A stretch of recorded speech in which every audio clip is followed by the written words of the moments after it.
Rev up your engines!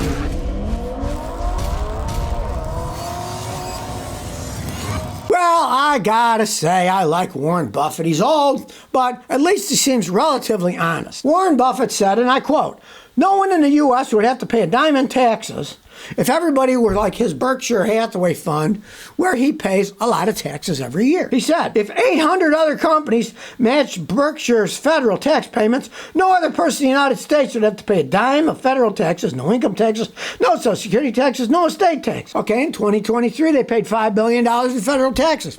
Now, the thing is, what he says is probably true. But on the other hand, what is definitely true is these other 800 companies are not going to. Many companies don't pay a dime in taxes. They got all the write-offs that they can do. Well, if we buy this with one of our companies, but then we lease it to another company, we can amortize the blah, blah, blah, blah. And they make it so it look like they're not making any money. They get every tax break they possibly can. Look at the oil business, the big oil companies, right? They got so many federal subsidies, it would make your head spin. Our taxpayer dollars are subsidizing these oil companies, right?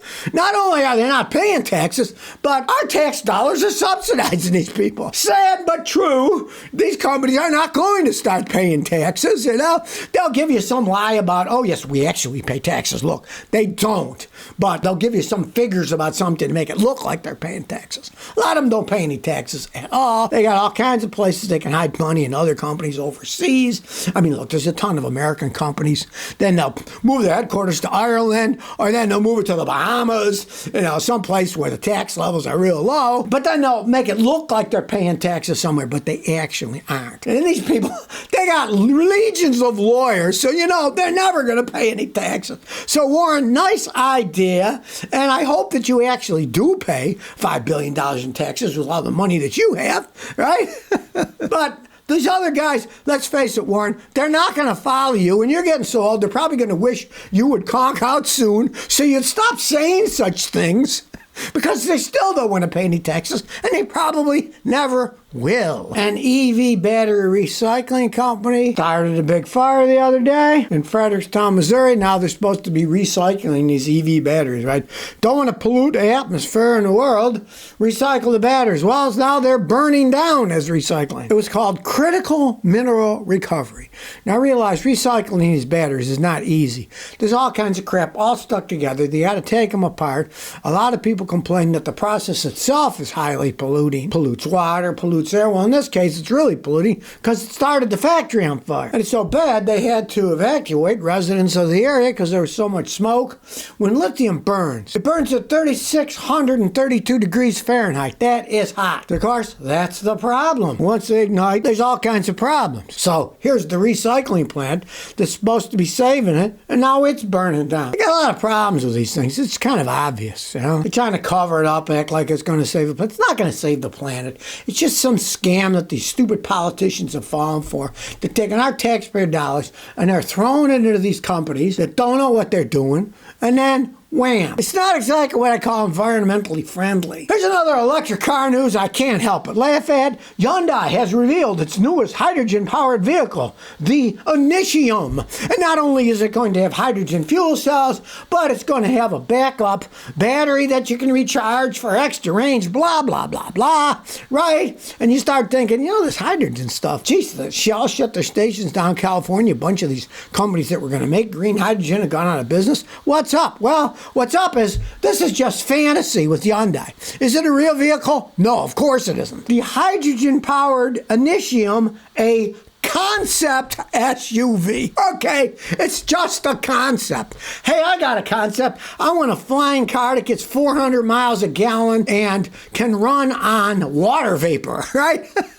That's my concept, right? Am I ever going to build one? No. And I doubt if they'll probably ever build this stupid thing either. But oh, that's their concept car. It'll have hydrogen fuel cells, battery backup, you name it. Everything that you'd want, right? I always laugh when I read these articles. And you're like, okay, are they going to do this? It's a concept car. Now, hardly anybody goes to car shows anymore. When I was a kid, it was a big deal. Everyone would go to New York City, Chicago to the big car show once a year, Detroit. But hardly anybody does that stuff anymore. It's failing. People aren't that interested in it anymore, right? But they always had concept cars, future bubble car, GM, Ford. They'd look like something out of the Jetsons, and they never built the things, right?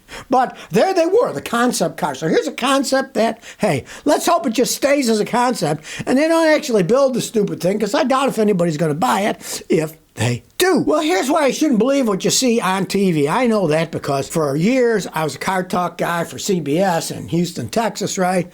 And I saw what happened in the media. They just wanted stories. They didn't know whether they were real or not. When it came to entertainment and their shows, if they were reality shows, they were so far from reality, make your head spin. Well, in Texas, angry clients of a guy who does a TV show are mad, and they're putting up billboards saying, don't do business with this guy. It's called One-Way Diesel Performance. It has a Motor Trend TV show, but now they have a whole list of people going online saying they cheated us, they didn't make our vehicles right. The people that are writing a story about it, this one guy, Caleb Jacobs, he tried to contact them. Of course, they didn't respond to him.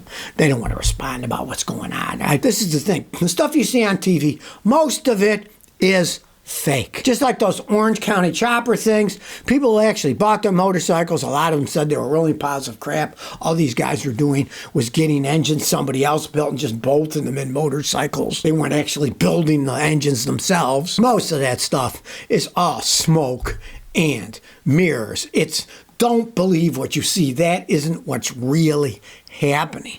You know, it's like Pawn Stars, right? Come on. They get all these phenomenal things showing up. Most of those are people that have their own pawn shop or people that are trying to sell something. They get on the show. They got a Canon that they want $40,000 for. And they figure it's good advertising. Somebody will buy it. These aren't just people that walk into the pawn shop and have these fantastic things to sell, right? Come on. You ever been to a pawn shop? Most of them are filled with crap that nobody would ever want to buy. Well, it's the same thing with a lot of these shows where guys are fixing cars, selling cars, whatever. Most of the stuff is all hyped up. Well, in this case, people are mad at this diesel dude because he said cheated us some money, didn't fix our vehicles right. The guy's not responding to any of the journalists, so I'm assuming some of it's true. And it's so funny, they put a big billboard up there in Texas. Warning, beware of one-way diesel performance. Beware, onewayDieselPerformance.com. And they got a whole website for it saying what had gone wrong. Well, there must be something wrong.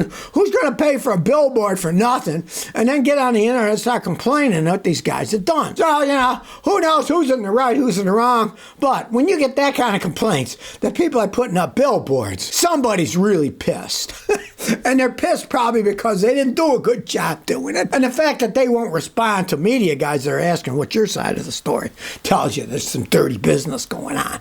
But I find personally, anything that has to do with television, media, don't believe most of the stuff that they're saying because it's a bunch of horse manure. You really think that the stuff you see on TV is real? I mean, do you think Survivor is real? I mean, they live on a cruise ship at night that floats around the island.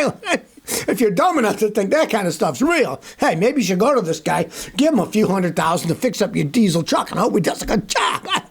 Well, if you saw that video I did the other day about the Nevada Holiday Inn that was charging for electricity, I got a $12.95 energy charge for electricity. Well, look what these sleazebags have done at the Holiday Inn. It turns out that they had hardly any reviews online before this person got up and said, they're charging me $12.95 for electricity for my hotel room, right?